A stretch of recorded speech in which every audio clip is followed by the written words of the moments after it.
quite a late developer. Like, you know when you first find out about the birds and the bees, where babies come from? Give us a cheer if you found out via family. Yay! Via friends. Yay! Still quite a lot of you unaccounted for. Do you just not know? Did anybody find out via a book? What book was it? Was it The Joy of Sex? Did you flick through it with your mum, did you? I've done that with your dad. I've done that with your dad. There was a fella the other day said he'd found out about sex via a book, and I said, what book was it? And he said, well, I say book, it was more of a magazine. Some of you might recognise this. This is The Body Book by Claire Rayner. Recognise it? Yeah, excellent. And I've kept it all these years, just to refer back to, really. Like when my boyfriend's trying to make us do something I don't really want to do, I just flick through and go, that hole's not mentioned in here at all.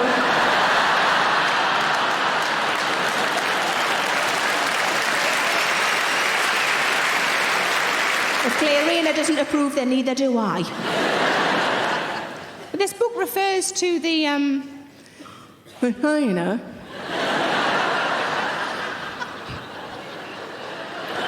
It refers to the vagina as the baby-making hole.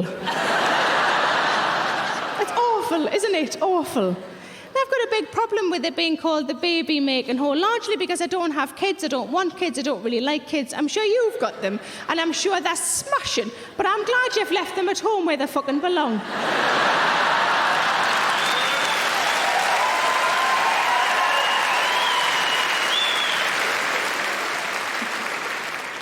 Somebody I know was recently having to child-proof the house, and I totally picked up the wrong end of the stick.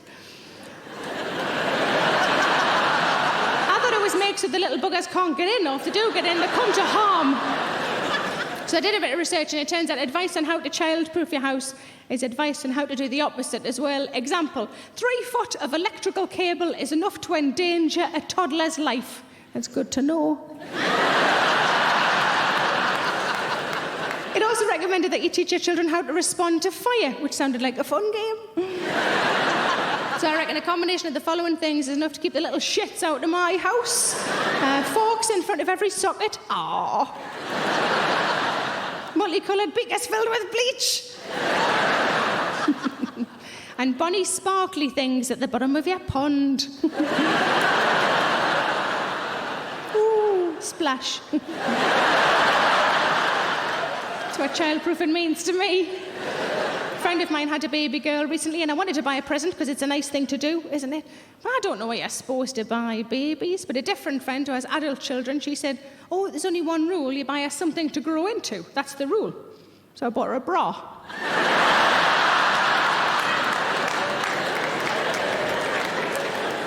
But I wasn't just given this book, I was told about sex by my family. And when I say a family, I mean, you know, like your mum. I don't mean like a special uncle.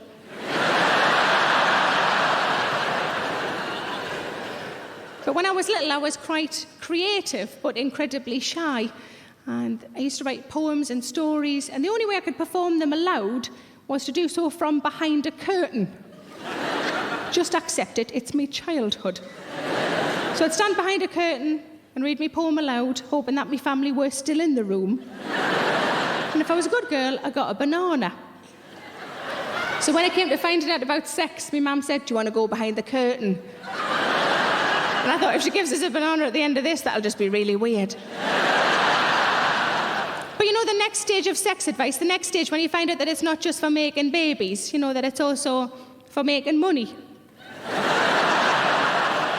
Getting your own way, that sort of thing. My mum gave me one line of advice and one line only. She said, remember, you don't have to put anything in your mouth you don't want to. Then she made me eat broccoli, which felt like double standards. But this book's not just about sex. It has stuff in it about how our bodies change, in particular how our bodies change as we get older. And I want to read a little bit to you, if I may.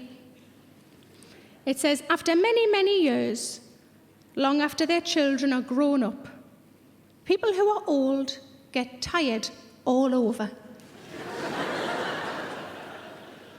Their hearts get tired of beating like a drum.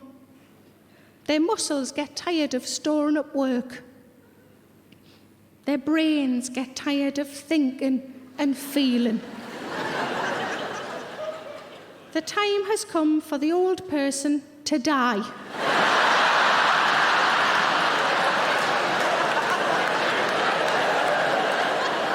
And the next line is, so they do.